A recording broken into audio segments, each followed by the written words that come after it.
Bonjour à toutes et à tous, merci d'être là. Vous êtes déjà 87 ce soir. Je m'appelle Mathilde Loire, je suis journaliste et membre d'Asialist, le site d'information et d'analyse de toute l'Asie. Donc avec Asialist et l'INALCO, notre partenaire, et en partenariat avec le centre LGBTQ+ de Paris-Île-de-France, nous sommes ravis de vous proposer ce soir cette visioconférence intitulée « Quels droits pour les personnes LGBTQI+ en Asie ?» Donc, pour en discuter, nous avons le plaisir ce soir d'avoir avec nous d'abord Ingrid Tervat, bonjour. Bonsoir. Vous êtes journaliste à Corée International, docteur en sciences politiques et coprésidente de l'Association des journalistes LGBTI, la JL. Hong Tao, bonjour. Vous êtes doctorant en sociologie. Vous travaillez au Centre d'études sur la Chine moderne et contemporaine de l'EHESS.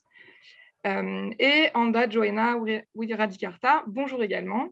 Vous êtes Bonjour. enseignant-chercheur en géopolitique et management interculturel et vous êtes membre d'Asialist.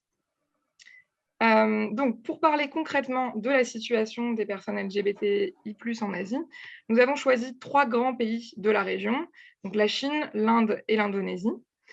Nous allons d'abord voir comment le contexte historique et social local influence la perception des identités et des luttes LGBTQI+. Et on verra ici l'intérêt de parler de ces 3 pays. La situation est bien plus complexe et bien plus riche que la version souvent partielle qu'on en a depuis la France. En Inde et en Indonésie, par exemple, les identités trans, donc de personnes qui ne se reconnaissent pas dans le genre qu'on leur a assigné à la naissance, sont très ancrées dans des traditions de manière ancienne. Et en fait, beaucoup de réalités locales ne correspondent pas tellement à des choses que l'on connaît ici en France ou en Europe. Nous verrons ensuite où en sont les droits des personnes LGBT dans ces 3 pays, comment ils influencent le reste de l'Asie éventuellement. Et on verra d'ailleurs à quel point le contexte politique est essentiel pour les droits des personnes concernées dans les 3 pays. Et enfin, nous nous intéresserons au rôle que joue la visibilité médiatique et culturelle dans l'acceptation des identités LGBTQI+, par les sociétés en Chine, en Inde et en Indonésie. Donc, on va commencer tout de suite avec le contexte historique et on va débuter par l'Inde avec vous, Ingrid. En 2018, il y a eu une décision historique de la Cour suprême indienne qui a jugé donc non conforme à la Constitution l'article 377 du Code pénal qui pénalisait les relations entre personnes de même sexe. Alors, est-ce que vous pouvez nous raconter d'où venait cette loi et depuis quand l'homosexualité était criminalisée en Inde ? Alors, je vois qu'on a des images devant le Parlement indien qui s'affichent de 2 activistes pour les droits LGBTQI+. Et oui, donc c'était historique. Ça faisait très longtemps, des décennies que les activistes indiennes réclamaient l'abrogation de cet article 377 qui date de 1861 du Code pénal qui avait été rédigé à l'époque victorienne pendant la colonisation. C'était une loi coloniale. Pourquoi est-ce que l'homosexualité était criminalisée? Parce qu'on jugeait, depuis 1861, qu'il s'agissait d'actes contre nature. Et les actes contre nature décrits par cet article 377 étaient la sodomie. C'est l'homosexualité masculine qui était vraiment visée, et pas la sodomie au sein d'un couple hétéro, par exemple. L'homosexualité féminine n'était même pas punie, même pas nommée, parce qu'à l'époque victorienne, elle n'était pas conçue. Elle n'était pas imaginée. Et l'Inde indépendante a hérité tout un appareil légal, législatif des Britanniques, dont ce fameux article de loi. Alors, on disait que c'était une loi coloniale, etc. Enfin, quand même, l'Inde avait eu plus de 70 ans pour s'en défaire. Ça a mis beaucoup, beaucoup trop de temps. Et d'ailleurs, le chef de la Cour suprême s'est excusé, a présenté ses excuses pour des décennies de maltraitance. Et ça, c'était quelque chose de très important. Il a présenté ses excuses à tous les LGBTQI, toutes les personnes LGBTQI plus de l'Inde et à leurs familles. Voilà. Et que vous dire de plus? Beaucoup d'opposants à l'abrogation de cet article disaient que l'homosexualité était une importation britannique, était une importation occidentale. Évidemment, c'est absurde. Il suffit de lire ou relire le Kama Sutra pour se rendre compte de l'homosexualité masculine, féminine, la bisexualité, l'identité trans. Ils sont représentés, ils sont expliqués en détail. Ça date entre moins 400 avant notre ère à 300 au IIIe siècle. Donc, on voit bien que c'est une réalité indienne très ancrée. Il y a tout au long de l'histoire des références à l'homosexualité masculine, féminine, à la transidentité. Il y a des grands poèmes en ourdou, en sanskrit, en hindi, dans beaucoup de langues régionales. Il y a beaucoup d'œuvres. Donc, c'est une réalité qui n'est pas importée et heureusement que cet article a été abrogé. Merci, merci Ingrid. Parlons maintenant du contexte en Chine. Hong Tao, l'homosexualité a longtemps été présente, mais sous une forme un peu particulière. C'est ce que vous m'expliquez. Est-ce que vous pouvez nous expliquer sous quelle forme? Oui, l'homosexualité a longtemps été présente en Chine, selon le sens qu'on donne au mot homosexualité. Cette formule peut être contestée. Et de ma part, je parlerai plutôt dans des pratiques homoérotiques. Et donc, oui, les traces de ces pratiques, des pratiques homoérotiques, remontent aux premières sources, premières heures de l'histoire écrite chinoise, donc dès le XVIe siècle avant Jésus-Christ. Il s'agissait essentiellement donc, des récits de liaison entre hommes, donc dépeintes négativement ou positivement selon la moralité que les auteurs voulaient bien donner à ces récits. Donc, dans les langues chinoises, il existe également des mots pour décrire des actes sexuels, aussi bien entre hommes qu'entre femmes. Et là, justement, tout à l'heure, Ingrid disait que la femme était un peu exclue finalement de cette histoire. Et là, on retrouve en fait le même phénomène en Chine. C'est-à-dire qu'en fait, dans ces récits, on retrouve quand même très peu de références aux pratiques des femmes. Voilà. Donc, cela dit, il n'existait pas en Chine antique et impériale une identité que l'on pourrait qualifier donc de homosexuelle, dans le sens où cette catégorie identitaire, comme vous le savez, est une invention historique assez récente et d'origine européenne. Et donc, pour le dire de manière très schématique, la pratique homoérotique pourrait bien faire partie de la sexualité masculine. Je vais donner deux cas de figure majeurs. Donc, le premier correspond à des hommes bien installés dans l'ordre familial. Et pour ces gens-là, cette pratique homoérotique était généralement considérée comme une prédilection, vraiment une activité récréative à laquelle un homme pourrait s'adonner occasionnellement, pourvu qu'il remplisse son rôle social de perpétuer la lignée familiale, c'est-à-dire de se marier, avoir des descendants mâles.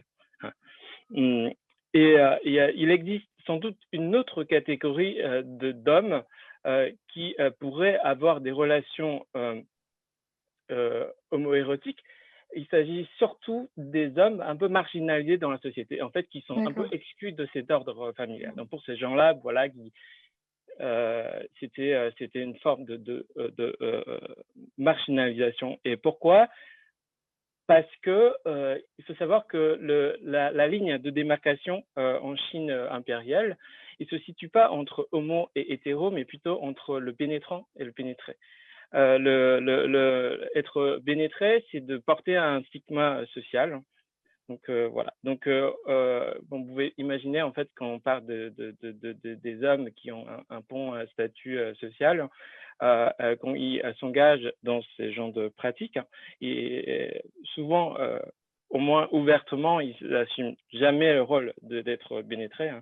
Et donc en fait, il faut se rappeler que ces liaisons homoérotiques s'inscrivaient souvent dans un rapport hiérarchique ça peut aller jusqu'entre empereur et ses favoris, maître et ses servants, et clients avec des acteurs prostitués, voilà. D'accord. Et donc, en termes législatifs, est-ce qu'il y a eu des tentatives, vous m'aviez expliqué, à la fin de la dernière dynastie impériale, de pénaliser les comportements homosexuels, c'est ça? Alors oui, c'est ça, c'est une histoire un peu complexe à déplier, mais en gros, Alors racontez-nous un peu rapidement. voilà, j'ai très rapide, c'est qu'en fait, c'était une exception, la pénalisation des actes enfin des rapports sexuels entre hommes. On a déjà dit que la femme était plus ou moins exclue de cette histoire. Donc en fait, tout ce que je vais dire concerne essentiellement des hommes. Alors, il y a été la première pénalisation officielle date du XVIIIe siècle, et plus précisément 1760. Et sous, effectivement, la dernière dynastie chinoise, dernière dynastie impériale, donc les Qing. Et en fait, il s'agissait donc une pénalisation des rapports sexuels consentants entre hommes. Mais en fait, dans la pratique, cette loi, elle a été très peu invoquée seule. Il a souvent été invoqué en fait dans le cas où justement c'est considéré comme une circonstance aggravante lorsqu'il y a un autre crime, souvent mettant justement en danger l'ordre social. C'est-à-dire que souvent, par exemple, une personne de statut social inférieur pénètre quelqu'un de statut social supérieur, et dans ce cas-là, les sanctions pouvaient être très lourdes. Et donc, cette pénalisation, elle a été en fait abrogée au début du XXe siècle, lorsque la dernière dynastie essaye de recodifier sa loi, donc de proposer un code pénal un peu sur le modèle occidental. Et à ce moment-là, en fait, ils ont considéré que finalement, dans l'histoire chinoise, il n'y a pas eu de criminalisation, pénalisation des actes de sodomie. Et donc, ils ont enlevé cette loi, et seul était incriminé, et c'était le viol des jeunes garçons. Ils ont même enlevé, en fait, le viol des hommes adultes. Enfin, c'était plus considéré comme un délit. Et donc, en fait, ce code pénal n'a jamais été appliqué, parce que quelques années après, l'ordre impérial s'est effondré. Donc, on est au début 1911. La République de Chine a été proclamée. Et à ce moment-là, en fait, les nouvelles lois reprend quand même beaucoup d'éléments de ce code pénal qui n'a jamais été mis en œuvre. Et donc, en fait, ça veut dire que pendant toute la première moitié du XXe siècle, l'homosexualité n'était pas vraiment pénalisée, même si la catégorie, via le Japon, commence à entrer en Chine, dans le catégorie de l'homosexualité qui se dit en mandarin Tongxing-ai, donc en japonais à l'époque Do-sei-ai. Donc voilà, vous voyez un peu le lien. Donc en gros, après la fondation dans la Chine populaire en 1949, le catégorie même de l'homosexualité, il disparaît un peu des discours publics. La seule référence qu'on fait à cette catégorie, c'est qu'on essaye de nommer, ou on parle des États-Unis, de l'Occident, enfin des États-Unis en particulier, où il s'agit en fait de dénoncer la décadence occidentale. C'était pas une catégorie qui s'appliquait à la réalité chinoise. Et à ce moment-là, on ressort en fait d'une ancienne catégorie, donc de sodomie, qu'on traduit souvent par sodomie, qui est titienne. Et cette catégorie-là, donc, il a été utilisée pas dans un pas dans un sens pas codifié, parce qu'il n'y a pas eu de code pénal en Chine justement à la fin des années 70. Et en fait, pendant les années maoïstes, on pourrait tout à fait être sanctionné pour avoir des rapports sexuels avec d'autres hommes. Et même sous la révolution culturelle, il y avait donc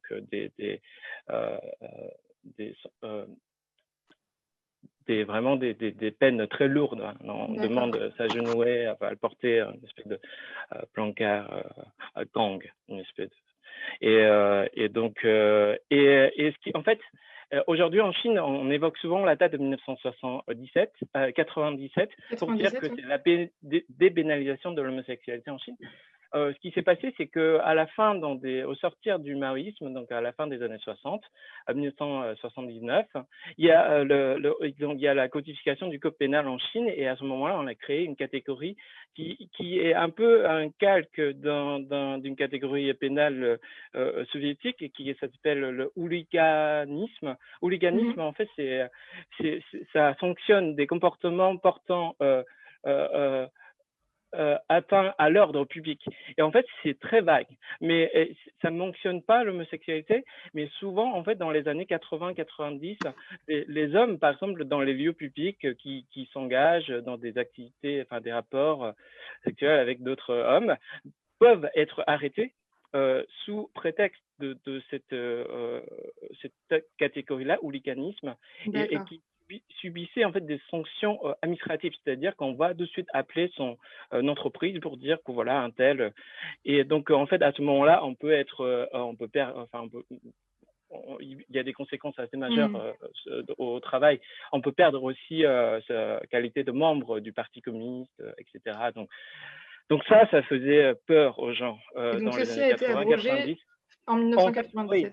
en 97, il y a la tentative de recodification du code pénal en Chine, et à ce moment-là, on a retiré cette catégorie pénale parce qu'elle a été jugée trop vague. Et en fait, dans ce processus-là, on fait absolument aucune mention à l'homosexualité, mais ce qui était quand même considéré par les personnes qui ont vécu cette période comme quelque chose qui est comme un fardeau en fait qui s'envole. Et donc en fait c'est pour ça qu'on a souvent évoqué la date de 1997 en disant que voilà c'est la date de la dépénalisation de l'homosexualité en Chine, alors qu'il n'était jamais explicitement question de l'homosexualité. Voilà. Aujourd'hui il n'y a pas de loi qui... Très bien. Et donc, en Indonésie, maintenant, Anda Joena, l'homosexualité, pour le coup, n'a jamais été pénalisée. Est-ce que ça signifie pour autant qu'elle a toujours été acceptée dans la société indonésienne? Je rebondis un peu sur la remarque d'Ingrid Terrotte sur l'Inde. Comme l'Inde, l'Indonésie a hérité de tout un appareil juridique qui, en gros, d'ailleurs, à l'époque, était une adaptation du Code Napoléon, du Code civil, version batave, puisque c'était une époque où les Pays-Bas ont été, à un moment donné, ont fait partie de l'Empire français. Et donc, ont adopté le Code civil. Alors, il est difficile de dire que ce n'est pas pénalisé. Moi, je le regarde par la négative. C'est-à-dire qu'il commence à y avoir des craintes que l'homosexualité soit criminalisée. C'est-à-dire qu'il y a des discussions sur la réforme du code, notamment du code criminel. Ce qui veut dire que si on craint que ça arrive, c'est bien que ça n'y est pas encore.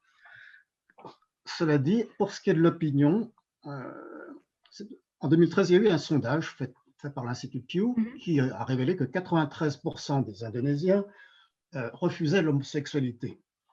Alors, bon, la méthode du questionnaire m'a toujours posé problème dans ma recherche, surtout dans le cas indonésien, parce que ce que disent les gens ne reflète pas vraiment ce qu'ils pensent et encore moins ce qu'ils font. Et les gens se sentent... culturellement, il y a un énorme conformisme. Donc, on va dire quelque chose qui ne fera pas de vague et qui, pense-t-il, pense chaque interrogé, sera ce que pense la majorité. Donc, effectivement, il y a un problème, c'est-à-dire qu'on exprime un point de vue négatif vis-à-vis de l'homosexualité, alors que, il me semble que ce qui compte, c'est finalement ce que vivent les gens, quelle est la réalité sociale des gens. Ce que je voulais dire aussi, c'est que il n'y a pas de mots en indonésien, enfin dans l'indonésien, alors peut-être qu'il y en a en javanais, en bougis, enfin, il y a 700 langues en Indonésie, c'est un des pays où il y a le plus de langues parlées. Pour dire sexe, on dit sexe. Pour dire homosexuel, on dit homosexual. Homosexuel. Ce sont des mots empruntés directement aux langues occidentales, parce que c'est aussi un univers linguistique, on emprunte sans problème un mot étranger pour toutes sortes de raisons d'ailleurs. Et en tout cas, les mots n'existent pas. Si je parlais par exemple d'un homosexuel, j'ai un mal fou, parce que on n'entend qu'un mot, c'est le mot banti. Banti, en fait, à l'origine, désignait les travestis, mais il est utilisé pour tout, donc ça n'est pas précis. Et là, c'est pour cette raison, c'est ce qui pousse certains, je dirais surtout des islamistes, à proclamer que, comme dans le cas de la Chine, LGBT, c'est occidental. Ben oui, et pour cause, puisque c'est un sigle occidental et qu'il n'y a pas de terme pour désigner les sexualités qui ne seraient pas straight, comme on dit en anglais. D'accord. Donc oui, il y a une crainte de la pénalisation, mais en place, c'est plus large. Moi, je placerais plutôt ça dans le cadre de la sexualité en général, sachant que le mot n'existe pas en indonésien, on va dire sexualitas. Et il y a une idée, donc, dans cette révision du code, de criminaliser l'adultère, enfin le sexe hors mariage, pardon. De fait, puisque par ailleurs, pour l'instant, le mariage homosexuel est exclu en Indonésie, enfin, donc ce qui exclut, enfin, pardon, ce qui risque de criminaliser de fait les homosexuels. Et il y a une crainte à ce sujet. C'est-à-dire que ce n'est pas une crainte directe, mais au passage à travers la criminalisation de l'adultère. Bon, autant dire qu'on en parle depuis longtemps et c'est d'être en septembre 2019, il y a 1 an et demi, le président a dit bon, d'accord, pour l'instant, on reporte à plus tard cette discussion sur la criminalisation de l'adultère. Ce qui est aussi une manière de dire que c'est peut-être pas un sujet prioritaire. C'est peut-être pas un sujet. Très bien. Alors, des identités transgenres existent depuis longtemps en Inde et en Indonésie notamment. Peut-être, si vous pourriez nous expliquer rapidement les places qu'elles occupent dans les sociétés. On va commencer par l'Inde, Ingrid. Si vous pouvez nous expliquer rapidement qui sont les hijras, notamment. Les hijras, c'est un mot qu'on traduit parfois par transgenre, mais ce n'est pas exactement ça. Comme souvent avec les mots vernaculaires, ils n'ont pas un équivalent exact. Les hijras, c'est à la fois une communauté, une catégorie sociale, une catégorie d'orientation sexuelle et de genre.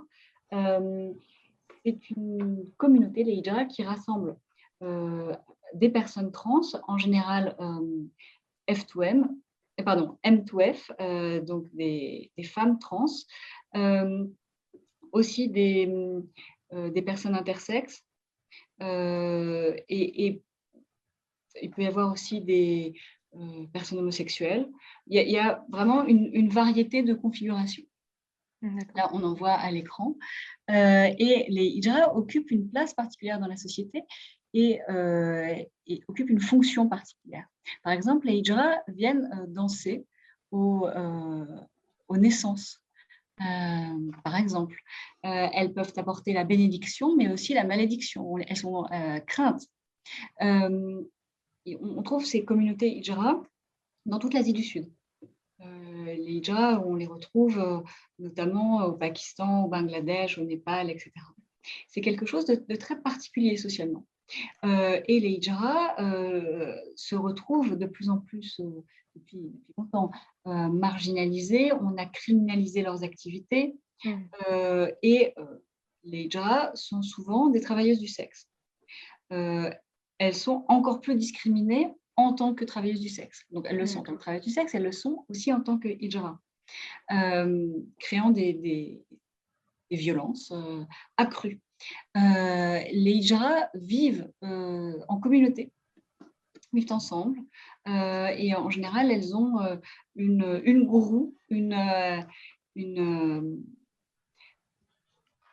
chef, et cette, évidemment, vie communautaire les protège. Et ça fait partie de la tradition aussi des hijras. Il est fréquent d'avoir des récits en fait de garçons ou de garçons ou de filles, de personnes trans qui fuient leur famille, leur village pour rejoindre les hijras, parce que c'est une des seules modalités de la vie de trans, notamment en Inde. Ça n'est pas la seule. On peut aussi être transgenre en Inde sans être hijra. Mais c'est le mode traditionnel d'expression d'une des formes de transidentité. Et les hijras, alors on en parle depuis l'Antiquité, ça existe depuis très longtemps. Alors il y a des hijras qui se sont mobilisés depuis une trentaine d'années. Enfin, il y a un mouvement hijra, il y a une politique hijra. Il y a une conscience hijra, c'est très important. Et dans les années 80, en 1986, a eu lieu la première conférence hijra à Bhopal, au centre du pays, dans le Madhya Pradesh. 10 ans plus tard, la première personne trans hijra était élue à une assemblée législative régionale, quand même un poste électif important. Et depuis, il y a au niveau local, au niveau régional, des hijras qui se présentent et qui remportent aussi des élections. Donc, il y a une visibilité hijra. Et sur le plan législatif, il y a une très forte discrimination encore, malgré des lois en 2014 et en 2019. Tout ne s'est pas arrêté à la décriminalisation de l'homosexualité en 2018.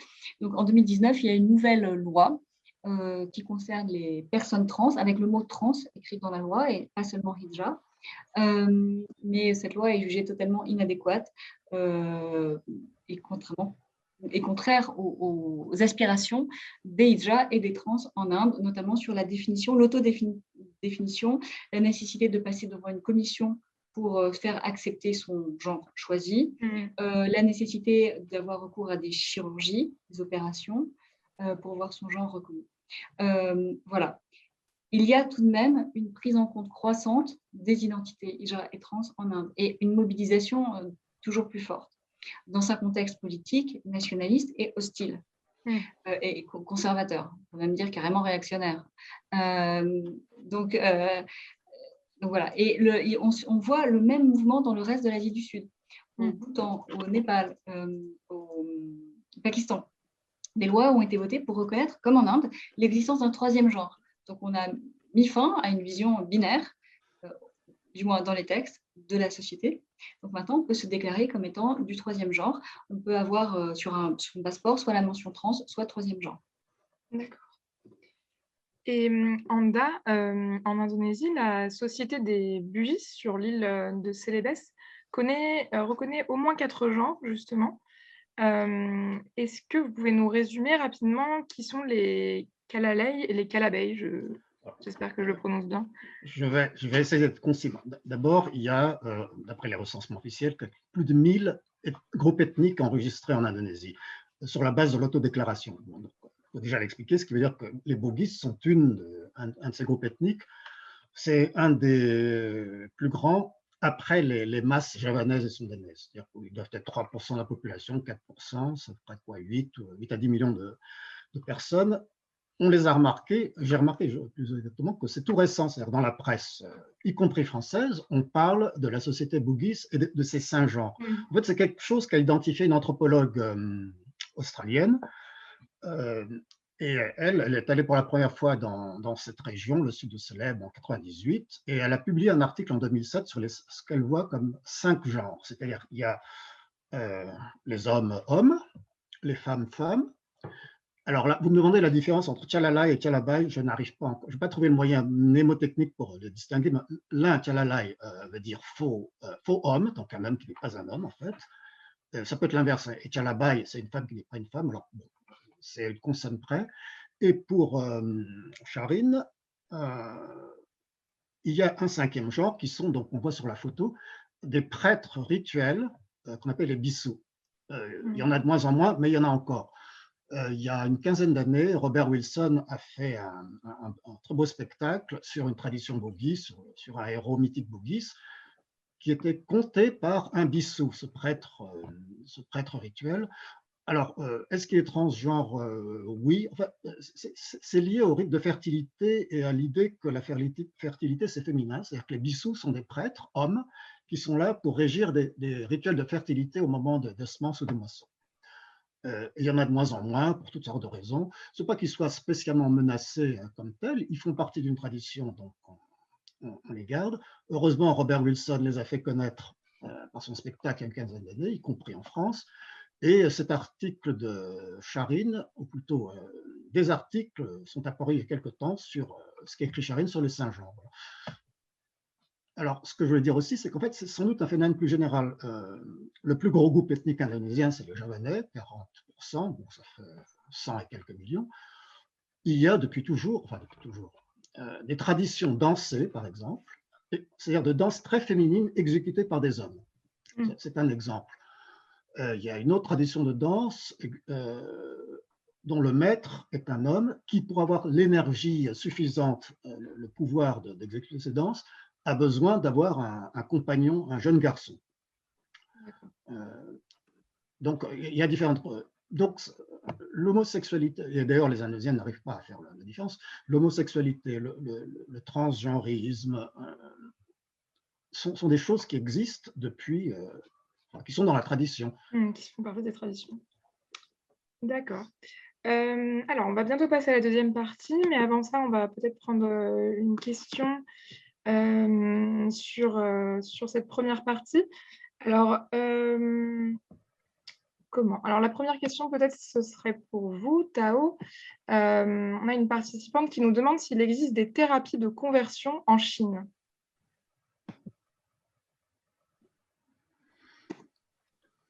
Oui, il existe des thérapies de conversion en Chine qui est une pratique commerciale en fait. Et d'ailleurs, parce que je ne sais pas si on va évoquer, depuis quelques années, depuis 2014 en fait, en Chine, il y a toute une série de procès, donc souvent des militantes et militants mènent des procès contre toutes sortes de pratiques qui sont en lien avec l'homosexualité. Et le premier cas qui a lancé cette série de procès, c'est porté justement sur la thérapie de conversion. Et donc voilà, ça existe. Et moi, j'ai eu la chance en fait d'assister à ce procès. Bon, c'était par hasard, mais en fait, ils ont bien eu les plaignants ont eu gain de cause. Donc, ils ont gagné et c'était visé en fait à l'époque une clinique, Chongqing, qui est une ville à l'ouest de la Chine. Donc, une petite clinique, mais aussi le plus grand moteur de recherche sur Internet, en Baidu.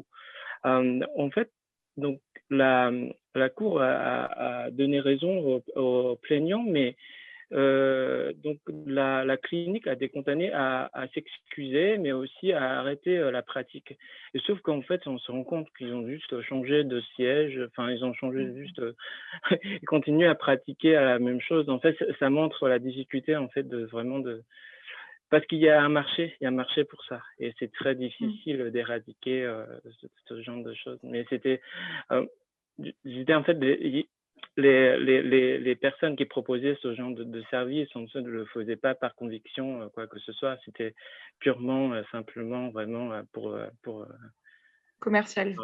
oui, c'était parce que ça coûte extrêmement cher. Enfin, voilà. D'accord, merci pour cette réponse. On va passer à la deuxième partie. Alors, j'en profite pour vous remercier de nous suivre. Vous êtes actuellement 108 personnes à nous suivre. Donc maintenant, nous allons voir justement la question, la réponse de Tao va nous permettre de passer à ce sujet-là. On va voir où en sont les droits des personnes LGBT+ aujourd'hui, même si on a déjà un petit peu abordé la question dans cette première partie. Alors revenons à l'Indonésie. Anda Joena, est-ce qu'on peut dire qu'on assiste à une montée des discriminations LGBTIQ-phobes en Indonésie de la part du pouvoir politique et religieux? Et est-ce que le pays est influencé aussi par certains voisins, par exemple le sultanat du Brunei, où il y a eu récemment des lois discriminatoires qui ont été prises? Bon, effectivement, on ne sait pas très bien pour quelle raison, quelle mouche a piqué les dirigeants indonésiens. En 2016, dès janvier, on se met à attaquer les LGBT, à les dénoncer. Mais c'était en 2016, c'est-à-dire que ça se place dans un contexte plus large.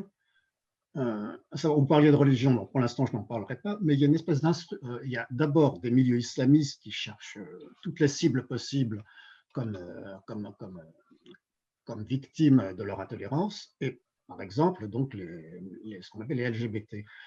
Et ces organisations islamistes, notamment l'une d'elles, est plutôt un instrument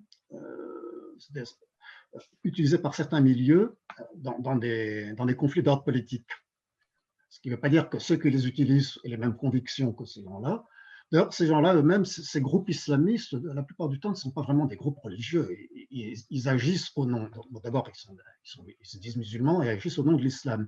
Et donc, vont faire des descentes, par exemple, dans des réunions, des conférences ou même des soirées LGBT au nom de l'islam. D'ailleurs, effectivement, si on regarde le Coran, alors on voit Sourate 4, verset 16, elle dénonce l'homosexualité. Ce qui n'a pas vraiment d'importance, parce que, au sens où un texte est ce qu'il est, ce qui compte, c'est ce qu'en font les gens. Si on lit la Bible, on trouvera toujours des passages horribles pour tout ce qui concerne la vie moderne. Pour cause.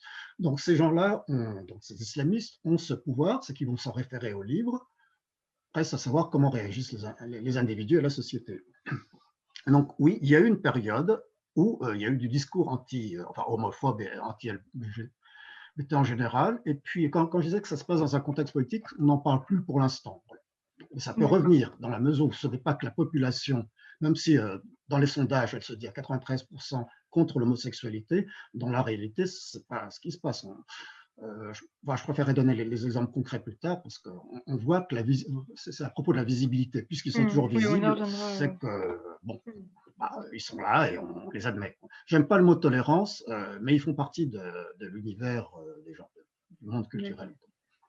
Et est-ce que cette montée de certains groupes homophobes a donné lieu à des comment dire, c'est concrétisé de manière politique ou législative? Est-ce qu'il y a eu des tentatives, par exemple, vous parliez tout à l'heure de nouvelles tentatives de pénaliser l'homosexualité?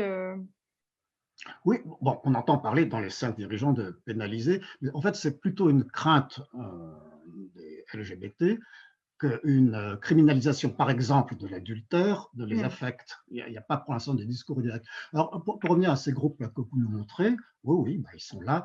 C'est très récemment, d'ailleurs, il y a eu un article dans le Jakarta Post disant que comment dire, le problème, c'est que les gens qui n'ont absolument rien contre les LGBT ne s'expriment pas. Ce n'est pas seulement sur cette question-là. Depuis une vingtaine d'années, depuis que l'Indonésie essaie de construire une société démocratique, que la parole est libre, ceux qui utilisent vraiment cette parole libre, c'est les gens les plus déplaisants.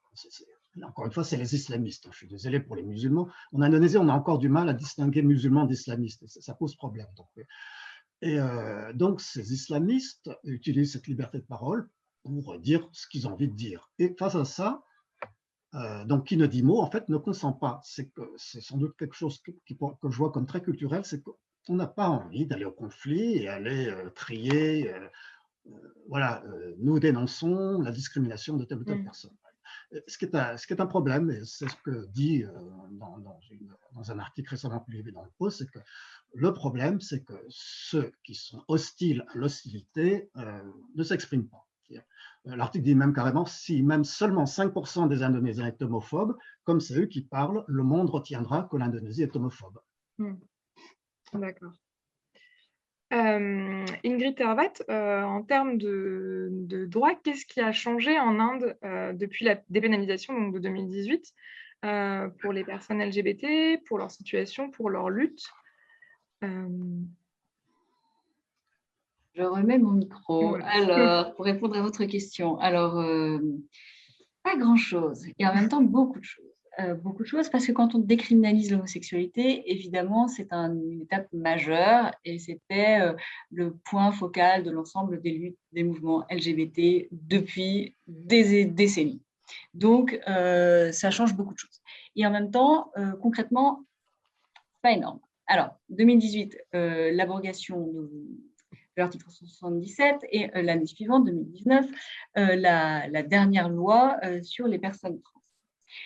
Bon, alors il y a la loi, il y a l'application de la loi. Et il y a la traduction de cette décriminalisation de l'homosexualité dans le reste des textes et des codes, code du travail ou équivalent si vous voulez. Et pour l'instant, on n'y est pas du tout. Alors, la prochaine étape, c'est la revendication du mariage pour tous. Donc, l'égalité devant la loi pour le mariage et pour la filiation. Donc, la possibilité d'avoir recours à une PMA, d'avoir recours à la GPA aussi. L'Inde est un pays où la GPA est autorisée, mais pour les couples hétéros seulement. Donc, c'est l'extension des droits à l'ensemble des citoyens du pays, en fait, l'égalité des droits. Donc, la filiation, le droit à l'adoption, pour l'instant, les couples LGBT ne peuvent pas adopter. Donc, c'est très problématique. Donc voilà, la lutte pour le mariage, la lutte pour la filiation, la lutte aussi pour que tout cela se traduise concrètement dans le Code du travail, par exemple, qu'on puisse avoir des congés en fonction de sa situation de vie, pour que le conjoint, même si on n'est pas marié, soit reconnu et puisse bénéficier, par exemple, d'une assurance médicale. Donc, voilà les points très concrets de lutte, en fait, en Inde en ce moment. Et ce qu'il faut, il y a deux points que j'aimerais soulever, à la fois pour prendre une échelle plus régionale et puis, à l'inverse, une échelle beaucoup plus locale. Alors, pour l'échelle beaucoup plus locale, ce que je voudrais souligner, c'est qu'en fait, dans les petits villages, dans les bourgades, il y a depuis longtemps des mariages entre personnes du même sexe, du même genre. Il y en a depuis très longtemps. Et souvent, c'est des gens qui ne se sentent pas appartenir, ou qui d'ailleurs n'appartiennent pas, qui ne militent pas dans le mouvement LGBT, qui ne se revendiquent pas gays, lesbiennes, trans, etc. Pas du tout, qui n'utilisent pas les mots dans leur langue locale, régionale, en hindi ou en anglais même. Et en général, au niveau local, c'est plutôt relativement accepté. Parfois, pas toujours, mais parfois ça peut l'être. Et donc, ce qui est interdit légalement sur le plan national, parfois est accepté sur le plan local. Il y a même des traditions de mariage, notamment chez les Hijra, au Tamil Nadu, par exemple, ou au Gujarat. Et ça peut paraître un peu contre-intuitif parce qu'on va penser que justement l'ouverture des droits, l'égalité, etc., ça va être l'apanage de personnes citadines, éduquées, riches, anglophones, et en fait, pas forcément. Une autre évolution intéressante, là pour prendre l'échelle régionale et même internationale, c'est le jugement de 2018 qui décriminalise l'homosexualité en Inde. Ce jugement, qui fait de mémoire 495 pages, est très beau. C'est un texte majeur sur le plan politique. Il a permis l'ouverture de ce genre de débat, de l'abrogation de lois ou d'articles de loi hérités de l'époque coloniale dans bien d'autres pays. Donc, il y a eu un véritable mouvement initié par l'Inde, comme souvent, comme les décolonisations. L'Inde a toujours été un laboratoire de la pensée décoloniale. Donc, voilà, ça a permis ça. Ça a permis qu'il y ait des abrogations similaires, par exemple au Botswana, et puis des débats dans toute l'Afrique de l'Est. Et l'Afrique de l'Est a été colonisée par les Britanniques et donc subit le même genre d'articles de loi. Pas forcément le numéro 377, mais peu importe. Donc, dans tous ces pays, il y a un mouvement que l'Inde a amorcé. Ça, c'est très important. Et puis, sur le plan plus international encore, et au-delà des différentes causes LGBT, le jugement de la Cour suprême dit deux choses importantes, affirme le droit au bonheur, quelle que soit son identité, quelle qu'elle soit, religieuse, de caste, orientation sexuelle, identité de genre, etc. C'est assez fondamental. Et aussi, le jugement de la Cour suprême rappelle qu'une démocratie se mesure au niveau de protection qu'elle accorde à ses minorités. Et ça, c'est majeur dans un pays comme l'Inde qui est multiconfessionnel et où les minorités, notamment les musulmans, sont discriminées de façon extrêmement forte. Et c'est aussi une leçon pour le monde sur ce que doit être une démocratie. Et tout ce qu'on veut dire, c'est que l'Inde actuellement est une démocratie peut-être formelle, mais en tout cas très imparfaite. Mais la Cour suprême a rappelé ce fondement que la démocratie n'est pas la règle de la majorité et que ce n'est pas se plier à la morale majoritaire que de faire acte démocratique. C'est très important. Bien, merci pour cette belle réponse. Justement, donc en parlant de moments historiques et peut-être d'échos régionaux, en 2019, Taïwan a légalisé le mariage pour tous et toutes. Hung Tao, est-ce que ce moment a eu des échos, des répercussions en Chine continentale? Est-ce qu'il est possible pour les Chinois de Chine de s'emparer de cette question-là également? Je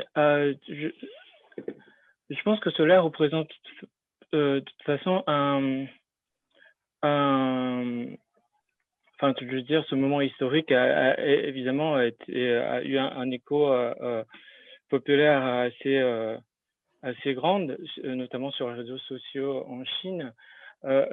C'est des avancées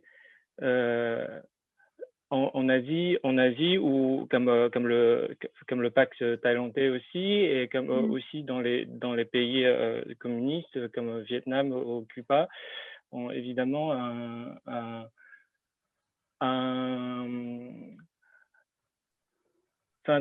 permet en fait de contrer peut-être un certain type d'argument qui consiste à dire que voilà, c'est que c'est une question la culture chinoise ou la culture ne peut pas accepter tel ou tel genre de pratique, que c'est occidental, etc. Mais au-delà de ça, je dirais qu'il y a, je pense que ça peut être encourageant pour beaucoup, et ça légitimise effectivement l'homosexualité, parce que là, il s'agit quand même plutôt des questions de l'orientation sexuelle. Mais ça ne va pas au-delà de ça. Je pense que les gens savent, ils ont cette... que c'est bien, mais c'est pas directement transposable à la réalité chinoise comme ça, même pour les militantes et militants. Je pense que c'est assez clair, parce que je pense que justement il faut peut-être inscrire cette réception-là dans le rapport à la politique, le rapport à l'État, au droit en général dans la société chinoise. Donc, ce qui fait qu'en fait, si je vais en profiter pour parler un peu des avancées de droit, des luttes LGBT en Chine, c'est que souvent ça prend une voie qui n'est pas contestataire. D'accord. Et que donc du coup on essaie de se détourner un peu justement de l'État, enfin sans tout à fait, je veux dire que bien sûr l'État est très présent, mais sur la voie législative par exemple, c'est un peu un cul-de-sac en quelque sorte, même si les militantes et militants évidemment tentent à saisir et à interpeller l'État sur certaines questions, même essayer de trouver des soutiens au sein de l'Assemblée nationale populaire, mais ils ont trouvé très peu de soutien. Enfin, il y en a un peu, une représentante. C'est le début. Mais moi, je dirais que la plupart, c'est pas le terrain sur lequel où les militantes et militants mettent le plus d'efforts. Ce qu'on fait plus là où on essaye de trouver un plus grand, meilleur résultat, c'est justement c'est une parole qui s'adresse à la société. Donc là, tout à l'heure, on va parler de la visibilité, mais je peux évoquer d'autres pratiques militantes qui, en ce moment, sont en train d'être généralisées en Chine. Par exemple, il y a ces différents ateliers de formation qu'on fait qui s'adressent à différents corps de métier. Par exemple, ça peut être des professeurs de l'éducation nationale, je veux dire. Ça peut être des avocats. On essaye de sensibiliser les avocats sur ces questions. Et d'ailleurs, c'est pour ça qu'en fait, ces dernières années, on a vu vraiment l'arrivée de tous ces procès. C'est parce que il y a de plus en plus d'avocats aussi qui se sont un peu constitués en groupe pour défendre la cause LGBT. Ça peut être, c'est-à-dire aussi des journalistes.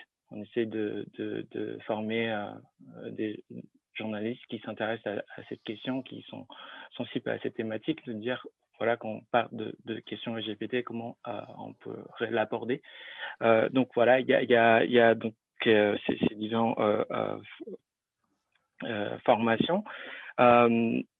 Et il y a aussi beaucoup de soutien qui vise à trouver des solutions très concrètes à des problèmes très concrets. Donc là, par exemple, ça pourrait s'agir de l'harcèlement à l'école, par exemple, hein, des discriminations à l'école. Ça peut être l'accès aux soins, à l'emploi. Parce qu'il n'y a pas de loi anti-discrimination en général en Chine, il y a une loi anti-discrimination à l'emploi. Et pour les couples, ça pourrait s'agir aussi question de la filiation, ou même avant cela, de trouver une forme de reconnaissance ou de protection légale pour un couple qui existe. Donc là, par exemple, depuis depuis 2 ans, les militants essayent de promouvoir cette pratique de curatelle, c'est-à-dire de désigner quelqu'un comme étant gardien pour être habilité pour gérer des affaires personnelles, tout ça, voilà, pour avoir une espèce de lien légal juridique entre pour cette relation qui n'est pas reconnue sous d'autres formes. Ça peut aussi l'accès à la fécondation in vitro, parce qu'en Chine, voilà, pour une femme, pour qu'elle puisse avoir un enfant par cette manière-là, il faut être marié, il faut prouver que c'est pas possible dans le cas d'un mariage, etc. Donc, les célibataires n'ont pas droit d'accès à ce genre d'opération chirurgicale. Donc, en fait, il y a sur des questions très concrètes, on fait des avancées et c'était vraiment très technique. Parfois, ça peut être des réunions sur des points très... donc, sur ces différents terrains-là, élargir cette parole en interpellant ou en formant directement les différents professionnels, ou sinon de trouver des solutions très concrètes à des problèmes très concrets. D'accord, mais la parole ne s'organise pas sur un plan politique en termes de revendications, c'est ça que... Pas directement, voilà, il y a peut-être une troisième pratique qui est aussi importante, c'est de former en fait une espèce de force opérationnelle qui sont très réactifs quand il y a des controverses. C'est-à-dire sur des réseaux sociaux, quand il se passe quelque chose, je ne sais pas, peut-être une adolescente a écrit une note de suicide pour une question d'harcèlement à l'école. Et là, en ce moment-là, en fait, il y a tout un tas de personnes, d'associations qui vont faire le buzz, en fait, qui vont intervenir sur la question, essayer de récupérer cette personne, de l'aider. Et donc, en fait, il y a où quelqu'un voilà, a formulé des propos un peu discriminatoires. Dans ce cas-là, il va peut-être avoir une opération un peu médiatique comme ça, monter un peu sur les réseaux pour freiner voilà, ce genre de... Donc, il y a... Voilà, donc c'est pas on descend pas dans la rue pour réclamer. Ça c'est arrivé d'une forme de, disons, pas tout à fait une marche de la fierté, mais quelque chose de plus joyeux, plus sportif, peut-être en vélo, en maillot rose, je sais pas, de ce genre de choses, pour essayer de masquer un peu en fait le côté contestataire. C'est un peu ça la stratégie. D'accord. Très bien. Alors, avant de passer à la troisième partie, on va regarder un petit peu les questions. Une personne nous demandait, je ne sais pas si vous allez être en mesure d'y répondre, comment la sexualité est abordée dans les systèmes scolaires dans les 3 pays, donc en Indonésie, en Inde et en Chine. Si vous voulez répondre peut-être, Ingrid, pour commencer. Oui, c'est une très très bonne question. L'éducation sexuelle est la clé pour beaucoup de choses, évidemment. C'est vraiment un enjeu majeur de santé publique. Et en Inde, dans les écoles privées, il peut y avoir des cours de santé sexuelle, de l'éducation sexuelle. Il peut y en avoir, il y en a rarement, et rarement de façon inclusive et non patriarcale à l'extrême, quand il y en a. Et dans les écoles publiques, il n'y en a pas. D'ailleurs, il y a quelques années, je discutais avec des gens qui dirigeaient un orphelinat et qui accueillaient des enfants des rues, dont beaucoup avaient été violés. Et, la direction de l'orphelinat avait besoin de leur parler de ce qui leur était arrivé et a eu besoin de trouver des livres de biologie, des livres avec des planches anatomiques pour faire ça. Introuvable en Inde. Ils ont dû les faire venir de Thaïlande. Donc voilà, voilà où on en est. Et moi, il y a aussi quelques années, j'avais, pour un livre que j'avais coécrit sur la jeunesse en Inde, j'avais été interviewée la chef du service de psychiatrie, de pédopsychiatrie dans le plus grand hôpital public de Delhi, qui m'avait expliqué que quand elle avait un jeune patient ou une jeune patiente qui venait et qui faisait son coming out, et dont c'était le problème, elle lui expliquait qu'il valait mieux rester dans le placard parce que les pressions sociales, familiales, etc., allaient être telles que la garantie de son bonheur, voire de sa survie, c'était le placard. Et ça, c'était la chef du service de pédopsie à Delhi il y a quelques années dans le public. Donc, c'est évidemment un grand enjeu et on part de très, très, très loin. De très loin. Sur les LGBT, mais sur aussi la santé, sur l'avortement, sur à peu près tout. Le niveau de harcèlement dans le système scolaire est très fort contre les filles et contre tout ce qui peut être minoritaire ou perçu comme faible, non majoritaire, non dominant, donc les filles, les LGBTQI, les élèves de basse caste, celles et ceux qui ont la peau plus foncée. Voilà. La discrimination en général s'ajoute. D'ailleurs, si vous êtes une lesbienne de basse caste, ça sera encore pire. D'accord. Anda, Johanna, est-ce que les programmes scolaires en Indonésie parlent de sexualité? Je ne crois pas, parce qu'une question se pose, il y a une inquiétude. Il y a le pourcentage de jeunes qui ont l'amour en dehors du mariage et qui peut résulter en des jeunes filles qui se retrouvent en cloque, comme on dit, n'est pas négligeable. Et donc la crainte, c'est que ça puisse aboutir à des drames sur le plan notamment de la santé. Mais on est dans un pays où on n'aime pas nommer les choses. C'est peut-être d'ailleurs une des raisons pour lesquelles on ne va pas trouver beaucoup de termes pour tout ce qui touche à la sexualité. Et notamment, on a du mal à parler de la sexualité. On est très prude à ce sujet. Et donc, je crois, il me semble que c'est encore un dilemme. C'est-à-dire qu'il y a certainement des initiatives au niveau d'une école donnée, notamment sans doute au niveau des écoles privées. Mais voilà, on hésite encore parce que ce qui est d'ailleurs contradictoire, on a peur que ça incite les jeunes à pratiquer encore plus, à avoir encore plus de rapports sexuels hors mariage, ou avant, enfin oui. Et alors que justement, il s'agit de donner des notions qui éviteraient les problèmes d'ordre de santé dans ces rapports sexuels. Parce qu'on ne peut rien y faire. On dénonce les rapports hors mariage en Indonésie, or ils ont effectivement lieu. L'inquiétude étant que ce sont des jeunes, qui n'ont pas de vraie connaissance de la question, qui ne sont pas très bien conscients de ce qui risque de leur arriver, notamment de tomber enceinte pour une fille. D'accord. Donc c'est un problème d'ordre social et culturel. Ouais. Bon, je pense, c'est juste un wishful think, c'est un désir que j'ai, c'est qu'on finisse quand même par décider d'officiellement donner des cours d'éducation sexuelle aux jeunes. Sinon, il y aura toujours des accidents ou parfois des drames.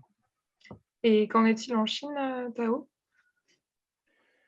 Quand je parlais tout à l'heure des campagnes de sensibilisation à l'école, il pourrait s'agir justement, ça pourrait porter justement sur la question de l'éducation sexuelle. Donc il y a des associations qui travaillent sur cette question-là et qui en fait ont je ne sais pas si c'est des contrats, mais en tout cas des deals avec des écoles pour aller faire des interventions.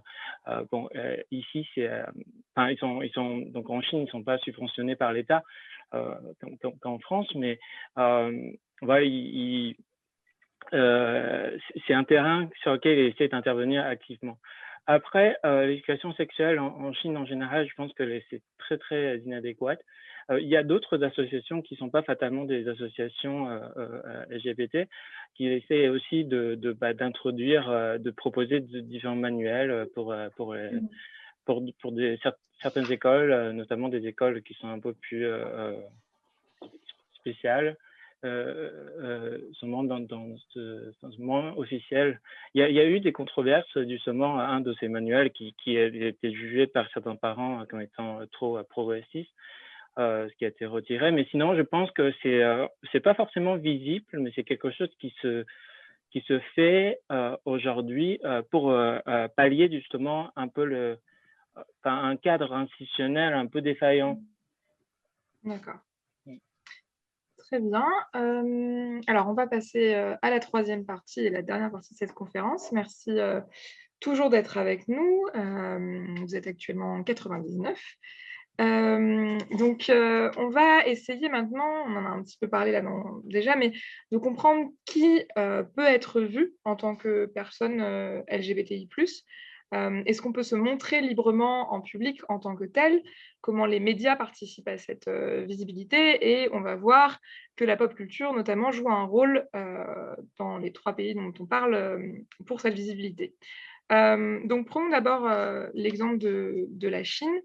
Depuis 2016, je crois, la chorégraphe trans Ting Xing anime son propre talk show à la télévision chinoise. C'est une émission très populaire. Mais pour autant, les personnes trans restent très marginalisées en Chine, vous l'aviez expliqué, Tao. Comment est-ce que vous expliquez le succès de cette chorégraphe et de son émission? Le cas de Ting Xing est un cas assez unique, très très exceptionnel en Chine. Donc, évidemment, effectivement, donc il s'agissait en fait à l'époque, elle est danseur de l'armée chinoise, et en fait, de 95, donc, il a fait subi une opération donc de réattribution sexuelle et devient donc une femme. Elle est très connue, c'est une figure très connue, mais son cas n'est absolument pas représentatif de la situation des personnes trans en Chine. Je pense d'ailleurs que en fait, les communautés militantes auraient son histoire, je pense qu'elle représente une source d'inspiration pour beaucoup de personnes. En même temps, c'est difficile en fait de la considérer comme une figure très militante. L'émission que vous avez évoquée, elle a fait plusieurs émissions en fait, mais dont une émission en fait, il s'agit d'organiser des rencontres matrimoniales, et en fait, ça s'appelle Rencontre à la chinoise. Et il s'agissait en fait d'inviter les parents des garçons pour sélectionner leur belle-fille, donc ils citrent, et ensuite ils présentent à leur fils des candidates qui jugent acceptables. Enfin, vous voyez, en fait, Oui. elle est très loin d'une figure trans militant. Justement, Ting Xing, dans son parcours, elle a un peu ces deux phases où, dans un premier temps, elle était quand même très, très audacieuse, évidemment, parce que voilà, une personne qui s'affiche comme ça, c'était quand même très, très courageuse. Mais j'ai l'impression que ce qu'elle est en train de faire, c'est redoubler son effort pour ressembler à la définition très classique d'une femme. Et d'ailleurs, cette émission, avant qu'il a été arrêté, c'était très populaire. Hein. On ne sait pas pourquoi elle a été arrêtée. Peut-être c'est des autorités qui ont jugé ça, même sous cette forme très conventionnelle. Enfin, en tout cas, on ne sait pas pourquoi elle a été arrêtée. Bon, en tout cas, elle n'a pas eu de très bons échos chez les jeunes chinois, la jeunesse chinoise en général, parce que la pression du mariage était telle que les gens ont vraiment peur. En fait. C'était assez épouvantable d'écouter des parents donner ce genre de jugement sur la sexualité des jeunes, etc. Donc en fait, ça pose la question effectivement de quel prix à payer pour être visible en Chine. Et je pense que sur ce point-là, il y a tout à fait, c'est vraiment très, très paradoxal, en fait, la situation actuelle. Je ne sais pas si parmi notre public, il y a des gens qui connaissent un peu les séries chinoises ou pas, mais depuis quelques années, en fait, il y a énormément de séries chinoises qui ont pour thématique des histoires d'amour, souvent entre garçons, de beaux garçons. Et d'ailleurs, en ce moment même, il y a une série qui a encore cartonné, qui a donné lieu, je crois, il y a très récemment, il y a 1 semaine, 2 semaines, dans une ville en Chine où ils ont organisé un concert où il y a les acteurs, les actrices de cette série étaient un peu en concert, et il y a plusieurs millions de personnes qui ont assisté à ce concert. Et ça a aussi une diffusion, je crois, en Asie du Sud-Est aussi. Je vois que c'est assez... j'ai l'impression même que, en fait, ces séries qui sont un peu... je ne sais pas comment dire, mais une histoire un peu... jamais explicite, mais clairement entre garçons. C'est étonnant que ça soit aussi populaire aujourd'hui en Chine. Et j'ai l'impression même que c'est une force exportatrice majeure en fait de l'industrie culturelle chinoise. Sinon là, et les célébrités en Chine les plus connues, il y en a beaucoup en fait qui ont commencé leur carrière. C'est ce genre de séries qui ont lancé leur carrière. Et pour autant, on n'a pas le droit de parler d'homosexualité directement dans cette... c'est toujours un peu ambigu, il y a des phrases, des dialogues, on soupçonne. Et comme souvent, c'est des adaptations aussi des romans en ligne pour la jeunesse. Et dans les romans, en fait, dans les versions romans, souvent, c'est très explicite. Et quand il s'agit d'une adaptation télévisuelle, on essaie de faire passer le bureau de la censure, etc. Et je pense que là, vraiment, il y a toute l'ambiguïté de cette visibilité. C'est-à-dire que la thématique trans, c'est peut-être encore autre chose, mais en tout cas, la thématique homosexuelle, elle est très visible en Chine. On a sur Internet chinois, sur les réseaux sociaux, souvent, c'est des thématiques qui vont monopoliser, qui ont souvent créé des bases, etc. Donc, c'est vraiment extrêmement visible. Pour autant, en fait, s'il s'agit de faire une représentation un peu réaliste, et tout de suite, en fait, on se heurte un peu à la censure. Même aujourd'hui, je pense qu'il y a très peu de films qui abordent la question de manière frontale et qui peuvent être diffusés en salle. Donc voilà, donc c'est un peu ça, ce qui fait qu'en fait, voilà, pour accéder à cette visibilité-là, qui est à la fois majeure et pas mainstream, et on mobilise souvent en fait un discours qui est aussi assez finalement conventionnel. Par exemple, on va beaucoup insister sur l'amour, sur l'amour des parents. C'est pour ça que les parents sont très présents dans le mouvement des parents des personnes LGBT, LGB surtout. Sont très présents dans le mouvement chinois. Et parce qu'en fait, c'est un discours qui est plus facile à manier et qui est tellement inattaquable parfois, de dire que voilà, on aime nos enfants, pourquoi, etc. Et c'est rarement en termes de libération sexuelle. Ça, il faut oublier. C'est pas quelque chose qui est très présent dans le discours militant en Chine. D'accord. En Indonésie, Anda, la loi contre la pornographie, je crois, de 2006, interdit notamment tout écrit et présentation audiovisuelle qui montre ou qui suggère une relation sexuelle entre des personnes de même sexe. Est-ce que là, ça a des conséquences sur la représentation médiatique des identités LGBTI+. Enfin, tu as beau parler de censure en Chine, est-ce qu'il y a une censure des thématiques LGBTI à la télévision, par exemple, en Indonésie ? Alors, je ne sais plus où en est cette loi dont on parle depuis longtemps et qui a été fortement contestée par différents milieux. Je vais plutôt prendre un exemple concret pour montrer que cette loi n'a pas l'air d'être vraiment appliquée. C'est un beau film qui a été réalisé par un des cinéastes indonésiens connu dans les milieux cinéphiles à l'étranger, Garin Nugroho. C'est un film sur un gamin qui veut devenir danseur, mais dans un certain style. Il y a plein de styles de danse. Et en l'occurrence, c'est un Java, ce qu'on appelle l'Enger, c'est-à-dire que ce sont des danses de femmes qui sont exécutées par des hommes qui sont suffisamment efféminés. Et ce film évoque aussi des relations homosexuelles, puisque je vous parlais d'ailleurs d'un autre style de danse qui apparaît aussi dans ce film. C'est-à-dire que ce gamin, à un moment donné, comme il n'a pas l'air d'être très accepté dans son style de danse, devient l'amant dans un autre style du maître de danse qui, pour sa propre énergie, a besoin d'avoir un jeune compagnon. Donc, on ne montre pas des scènes d'amour entre hommes, mais tout le monde sait bien que c'est de ça qu'il s'agit. Donc voilà, alors est-ce qu'il y a une censure? Surtout que ce film qui est sorti en 2018 a obtenu toutes sortes de récompenses officielles cinématographiques en Indonésie l'année suivante, en 2019.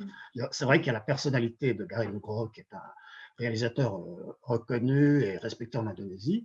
Il a une visibilité à l'étranger, mais c'est aussi parce qu'en Indonésie, il y a beaucoup de contradictions souvent entre le texte, en supposant d'ailleurs que la loi était finalement, parce qu'il faut bien sûr une loi, pour qu'elle soit promulguée, il faut qu'elle soit, je ne sais plus quel est le terme, pour être validée. Donc, je ne sais pas où en est cette loi contre la pornographie. En tout cas, dans des exemples concrets, on voit que c'est là. Mais ça, il s'agit de relations sexuelles. Il y a aussi tout simplement aussi l'apparition de la suggestion de l'homosexualité ou de la transgenrité. Donc, de toute façon, tant que c'est lié à une activité professionnelle, ça passe. C'est-à-dire qu'on admet, c'est un cliché, mais on admet qu'un styliste homme soit un peu efféminé. J'ai même le fils d'une connaissance qui a enfin franchi le pas parce que c'était plutôt sa mère, voilà, qui ne voulait pas qu'il se fasse femme.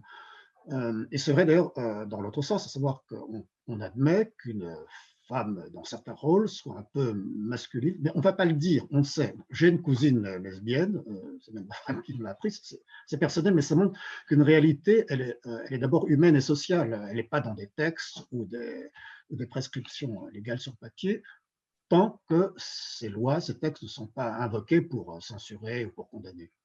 D'accord. Mais il y a beaucoup d'autres exemples. Je pensais notamment, oui, un danseur, par exemple. C'est un danseur qui a été très tôt attiré par la danse, javanais encore une fois, et moitié javanais, moitié chinois. Mais il a remarqué que ce dans quoi il se sentait le plus à l'aise, c'est les danses féminines. Et ce n'est pas une rareté. Donc, c'est un homme, là aussi, qui exécute des danses féminines parce que ça lui plaît, lui.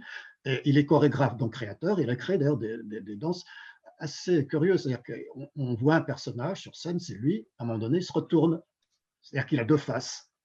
En l'occurrence, donc une face homme, une face femme, parce qu'il met des masques, il se met des masques sur non seulement le devant, mais le derrière de la crête, et il arrive à danser de façon à apparaître comme s'il avait deux faces. Et alors, en Inde, est sorti, Ingrid, en 2019, un film dont le titre pourrait se traduire par « Ce que j'ai ressenti quand j'ai vu cette fille ». Ce film était la première grosse production de Bollywood à présenter un coming out lesbien à l'écran en Inde. Et depuis, il y a eu plusieurs productions, notamment sur Netflix, dont certaines très récentes, qui mettent en scène des personnages lesbiens. Est-ce qu'on assiste à un changement de représentation dans la pop culture indienne? Il faudrait 4 heures pour répondre à ça, rien que sur le cinéma. Mais alors, on a des œuvres consacrées à l'homosexualité, féminine comme masculine, depuis des siècles et des siècles. Et au XXe siècle, il y a eu une accélération. Il y a eu beaucoup de romans, de recueils de poésie, de films. On se souvient peut-être, on ne se souvient pas, mais enfin, il y a eu Fire en 96 qui a été retiré de la circulation par la censure, qui a dû être ressorti en salle sous une version expurgée. Les cinémas ont été brûlés. Parce que ce film montrait des scènes d'amour entre deux femmes. On en est loin maintenant, effectivement. D'abord, et parce que vous parlez de Netflix, il n'y a plus de cinéma à brûler. Les cinémas sont fermés et la consommation audiovisuelle, elle se fait beaucoup en ligne. Voilà, et les choses ont bougé. Donc ce film-là, dont l'affiche apparaissait, Ek Ladki Ko Dekha To Aisa Laga, c'est une référence à une chanson qui à l'origine est chanté par un homme au sujet d'une femme. Et là, c'est avec une voix féminine au sujet d'une femme. Le cinéma procède comme ça souvent beaucoup par référence méta. Et alors, bon, le film, il est très maladroit. Hein. Ça n'a pas été un énorme succès au box-office. Il n'est pas complètement abouti, mais enfin, quand même, c'est le premier coming out à l'écran d'un personnage, et ça se finit par je ne me tairai plus et tu es ma fille quand même, dit le père à la jeune fille. Donc, un happy end avec beaucoup de maladresse. Mais ce qui est frappant, en tout cas, c'est que sur les plateformes de streaming, notamment Amazon et Netflix, se joue une bataille économique, bien sûr, avant tout, et culturelle aussi. Et les questions LGBT en sont le signe. Il n'y a pas que ces questions-là, mais elles sont là. Il y a aussi la représentation politique. Ça va ensemble. En fait, en Inde, toutes les productions audiovisuelles, cinéma, télé, sont régies par le bureau de censure, qui est très, très sévère, très conservateur. Et pour l'instant, le gouvernement aimerait changer ça, mais en tout cas, jusqu'à maintenant, les plateformes de streaming ne sont pas sujettes à la censure et s'adressent à la fois à un public indien et à un public international, de la diaspora et puis non indien. Et donc, c'est l'espace, maintenant, Netflix, de liberté, de création, un petit peu, où on peut faire des choses différemment. Et dans plein de registres. Alors, il y a, comme ce que disait Tao sur la Chine, il y a les émissions de mariage. Le mariage, ce n'est pas une mince affaire en Inde. Et là, dans les émissions, que ce soit de la télé-réalité ou pas, d'ailleurs, il y a maintenant des couples gays. Alors que le mariage, pour tous, n'est pas légal en Inde. Mais on donne à voir ces couples, ce qui est en soi assez majeur. Non seulement ces couples, mais ces couples acceptés par la famille, la belle famille, etc. Ce qui est vraiment assez incroyable. Il n'y a pas de remise en cause du mariage. Et puis, il y a des films aussi qui montrent des personnages LGBT. Il y a par exemple Bombay Begums, qui est une espèce de série telenovelas un peu, mais pas mal, que je vous conseille, avec un personnage, une femme bi. Et ce n'est pas la chose la plus problématique dans sa vie. C'est plutôt consacré à son travail, à vrai dire. Elle a plutôt des problèmes de carrière que des problèmes de sexualité. Mais voilà, bon, il se trouve qu'elle est bi. Et puis, il y a 2 films là, qui viennent de sortir, qui sont des collections de courts-métrages. Alors, il y en a un qui s'appelle Ajib Dastan. Ça veut dire étranges histoires. Et un autre qui est en tamoul. Alors, je regarde mes notes, parce que je ne parle pas tamoul, qui s'appelle Pava Kedagal, et qui est aussi une collection de courts-métrages. Et ces deux films ont à chaque fois un court-métrage consacré à des questions LGBT. Alors, dans le premier, qui est en hindi, qui s'appelle Étranges histoires, on voit l'histoire d'une lesbienne complètement out, enfin, assez out et assez visible, qui est Dalit, qui est ce qu'on appelle en français intouchable. Et donc là, on touche vraiment à l'intersection de 2 types de discrimination et de 2 types d'identité. Et elle est ouvrière. Donc, il y a une identité de classe, de caste et une identité et une orientation sexuelle. Et donc, c'est comment elle vit ça. Et pour la première fois, on a un personnage qui ne cherche pas du tout l'assimilation, qui ne cherche pas l'acceptation sociale. Donc, c'est assez révolutionnaire. Et puis, dans le film Tamoul, dont la traduction est Kondimoro. Donc, on a Histoires étranges et Kondimoro. Et dans Kondimoro, il y a le premier film qui montre l'amour impossible, tragiquement, entre une femme trans musulmane dans un village et un garçon hindou. Et ça se finit très mal, mais malgré tout, on voit que le garçon hindou, qui n'est pas amoureux de cette femme trans, malgré tout, l'aime beaucoup, a beaucoup d'affection et cherche toujours à la protéger. Donc, c'est des choses assez subtiles. On donne à voir, à la fois dans l'Inde urbaine, dans l'Inde rurale, on donne à voir l'intersection aussi des discriminations et des luttes et des identités. Donc ça, c'est vraiment une nouveauté et qui est en ligne. Et je ne sais pas combien de temps ça tiendra parce que le gouvernement essaie très, très fort de censurer tout ça, d'imposer la censure aux plateformes de streaming. Mais voilà, il y a quelque chose qui était en train de se jouer, en tout cas dans les représentations en ligne. Sachant qu'en Inde, évidemment, le taux de pénétration d'Internet n'est pas très fort et que ces productions sont tout de même réservées à une minorité favorisée, dont nous. Oui, parce qu'on a accès à beaucoup de ces productions depuis la France. Tout à fait. Très bien. Eh bien, écoutez, il nous reste 10 minutes avant de conclure cette visioconférence, donc on va peut-être reprendre quelques questions. Je voyais notamment qu'il y a 2 questions différentes, mais qui se rejoignent un peu. Il y avait une personne du public qui nous questionnait, enfin qui vous questionnait, Tao, sur les disparités régionales et rurales ou urbaines en Chine concernant la visibilité LGBT. Et une autre personne qui posait aussi la question du niveau d'éducation, qui disait ce sont les personnes plutôt bien éduquées qui font le groupe des LGBT. Que pensez-vous de cette relation avec le niveau économique et éducationnel? Donc, est-ce que peut-être rapidement, vous pouvez nous dire si la visibilité est différente selon le milieu social, selon si on vit en ville ou à la campagne, Hong Tao? Oui, c'est une observation tout à fait juste. Il y a évidemment des disparités régionales. Il y a la dichotomie aussi entre ville et campagne. On pourrait avoir une vie très comment dire, accomplie en tant que couple homo en Chine. On peut même avoir recours au service de la GPA aux États-Unis, si on en a les moyens. Et en même temps, moi j'ai un ami qui travaille sur disons, les gays ruraux. Il y en a, enfin, des gays ruraux. Je suis même pas sûr que c'est la bonne manière de les désigner parce qu'ils se reconnaissent pas dans l'homosexualité. C'est des gens qui n'ont à peine entendu parler de l'homosexualité. Donc, dans une grande ville chinoise, je pense que ça choque personne de croiser des couples qui s'affichent de même sexe. La communauté trans aussi a une certaine visibilité en espace urbain. Enfin, c'est assez rare quand même, mais disons qu'on peut sortir comme ça. Moi, j'ai des amis qui sortent comme ça à Pékin sans problème. Voilà.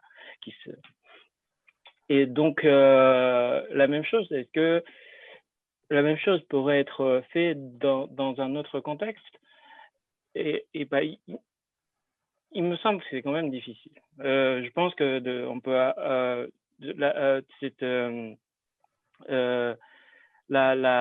le confort qu'on pourrait avoir en tant que personne LGBT dépend quand même énormément de la situation financière dans laquelle on se retrouve. Et donc, oui, évidemment. La deuxième chose, c'est en termes de niveau d'éducation, c'est corrélé, c'est pas séparé ces questions. La majorité des personnes qui composent les militantes LGBT en Chine, ce sont, de ce que j'ai vu, quand même des jeunes un peu plus, je pense plus éduqués que la moyenne. Après, ça ne veut pas dire que tout le monde est financièrement à l'aise, mais c'est quand même très clairement réservé encore, je pense que c'est un privilège, voilà, pour le dire simplement.